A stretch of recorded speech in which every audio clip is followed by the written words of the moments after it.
uncover the profound, often subtle connections between the ancient Nabataeans and the foundational scriptures of the Quran, Torah, and Bible. This journey delves into historical analysis, archaeological insights, and theological interpretations, revealing how a powerful desert civilization intersected with the narratives that shaped millennia. Prepare to challenge conventional understandings and explore the intricate tapestry of ancient history and faith. The Nabataeans emerged as a formidable Arab people, flourishing from the 4th century BCE to the 1st century CE. Their dominion stretched across a vast swathe of the Arabian Peninsula, the Levant, and parts of North Africa. Renowned for their sophisticated water management systems, they transformed arid landscapes into fertile oases, sustaining a thriving civilization. Their capital, Petra, carved directly into rose-red sandstone cliffs, stands as a testament to their architectural genius. This strategic location allowed them to control vital trade routes, linking the incense and spice lands of Arabia with the Mediterranean world. Their economic prowess and cultural distinctiveness made them a significant regional power, interacting with empires from the Ptolemies to the Romans. The Quran frequently references ancient peoples who faced divine judgment for their transgressions, notably the Ad and Thamud. The Thamud are described as carving dwellings into mountains, a characteristic that immediately brings to mind the monumental rock-cut architecture of the Nabataeans.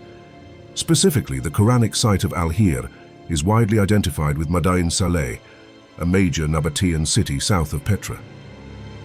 This association, however, sparks considerable scholarly debate. While the Nabataean presence at Madain Saleh is archaeologically confirmed from around 400 BCE, the Thamud are traditionally believed to have existed much earlier, perhaps millennia prior. Some Islamic scholars propose that the Quranic narratives might refer to a broader cultural or architectural tradition, or that the Nabataeans inherited and continued practices of earlier groups like the Thamud. This perspective suggests a continuity of habitation and building styles in the region. Furthermore, the Quran recounts the story of the Thamud and their miraculous water source, a narrative that resonates with the Nabataeans' unparalleled mastery of hydraulic engineering.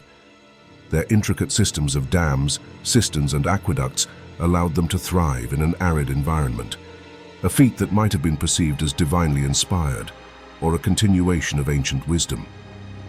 The Quran's emphasis on the Thamud's hubris and eventual destruction serves as a moral lesson, potentially reflecting the fate of powerful civilizations that disregard divine guidance. Direct mentions of the Nabataeans in the Torah are conspicuously absent, reflecting the earlier historical period covered by these texts. However, scholars often draw an indirect link through the Edomites, a people frequently mentioned in the Torah as descendants of Esau, Jacob's brother. The Edomites inhabited the mountainous region south of the Dead Sea, a territory that the Nabataeans later came to occupy and control. This geographical and historical succession suggests that the Nabataeans effectively replaced the Edomites as the dominant power in the region. The Torah describes a complex and often hostile relationship between the Edomites and the Israelites, marked by territorial disputes and military confrontations. Understanding the Nabataeans as inheritors of this land provides a crucial historical context for later interactions with the Judean kingdom and the broader Roman world. The Edomite presence, as depicted in the Torah, thus sets the stage for the eventual rise of the Nabataeans in the same strategic area. A curious, though ultimately misleading connection sometimes arises concerning the Nabataean agriculture book. This medieval Arabic text, often mistakenly attributed to ancient Nabataean wisdom, was a significant work on agronomy.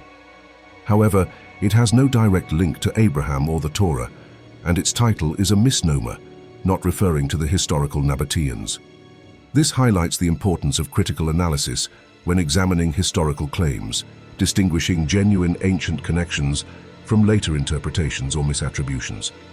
The Torah's narrative of a mixed multitude leaving Egypt with the Israelites, while not directly about Nabataeans, broadly illustrates the diverse ethnic interactions characteristic of the ancient Near East, a context in which the Nabataeans later thrived. Similar to the Torah, the Old Testament does not explicitly name the Nabataeans. However, their presence is subtly hinted at through references to the Edomites and the geography of the region.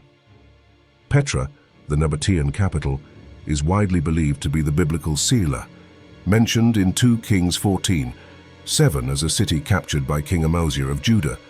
This identification underscores the strategic importance of the region and its long history of habitation and conflict, predating the full flourishing of the Nabataean kingdom.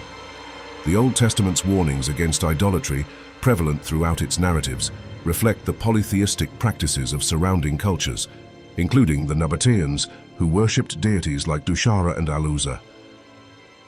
The New Testament, however, offers more direct and compelling evidence of Nabataean interaction. The Apostle Paul's travels provide crucial historical anchors. In Galatians 1:17, Paul recounts his journey to Arabia after his conversion. Scholars widely interpret this Arabia as Nabataean territory, suggesting Paul spent time within their kingdom, possibly engaging in early missionary work or seeking solitude. This detail places the nascent Christian movement in direct contact with the Nabataean realm. Even more explicitly, 2 Corinthians 11:32-33 describes Paul's dramatic escape from Damascus, where the governor under King Aretas was guarding the city of the Damascenes in order to seize me. This King Aretas is unequivocally identified as Aretas IV Philopatris, the most prominent Nabataean king, who ruled from 9 BCE to 40 CE. This passage confirms Nabataean control over Damascus at that time, providing a precise historical intersection between the Nabataean kingdom and the early Christian narrative. The Nabataeans' control over vital trade routes, indirectly acknowledged in the Bible through references to the trade of spices, incense, and other exotic goods, further illustrates their economic influence on the broader biblical world. Archaeological discoveries have been instrumental in illuminating the Nabataean civilization and its potential connections to sacred texts. The intricate rock-cut facades of Petra and Nabataean, along with their sophisticated water systems, provide tangible evidence of a highly advanced society. Inscriptions found at these sites offer insights into Nabataean language, religion, and political structures, allowing scholars to reconstruct their history with greater precision. These findings help to contextualize the biblical and Quranic narratives, offering a richer understanding of the ancient Near East. Scholarly interpretations of the Nabataean scriptural links vary, reflecting the complexities of historical and textual analysis. While some scholars emphasize the direct historical encounters, particularly in the New Testament, others focus on the broader cultural and geographical continuities.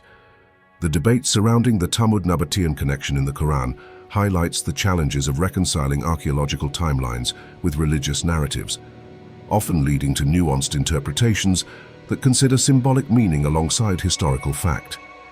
This ongoing scholarly discourse enriches our understanding of both the Nabataeans and the sacred texts themselves. The Nabataeans' unique blend of Hellenistic, Roman and indigenous Arabian influences also offers a fascinating lens through which to view the cultural melting pot of the ancient world. Their ability to adapt and integrate diverse elements into their own distinct identity speaks to their resilience and sophistication. This cultural dynamism, alongside their economic power, made them a significant player in the geopolitical landscape of the time, inevitably bringing them into contact with the peoples and narratives that would shape the Abrahamic traditions. The Nabataeans, though not always explicitly named, are undeniably woven into the fabric of the Quran, Torah, and Bible. From the debated identity of the Talmud to the historical succession of the Edomites and the direct encounters with the Apostle Paul, their presence enriches our understanding of the ancient world. Their mastery of trade, their architectural marvels, and their strategic location ensured their interaction with the very cultures that produced these foundational texts. This exploration underscores the profound interconnectedness of history, archaeology, and religious studies. The Nabataeans stand as a testament to the vibrant and complex tapestry of ancient civilizations, whose legacies continue to resonate within the sacred narratives that shape our world. Their story invites us to look beyond the surface, to delve into the nuanced layers of historical evidence and textual interpretation, and to appreciate the enduring power of human ingenuity and faith. Delve deeper into the mysteries of the ancient world. Subscribe to our channel for more insightful documentaries and historical analyses. Share your thoughts in the comments below. Which ancient civilization fascinates you most? And don't forget to hit the notification bell so you never miss an episode of our journey through history.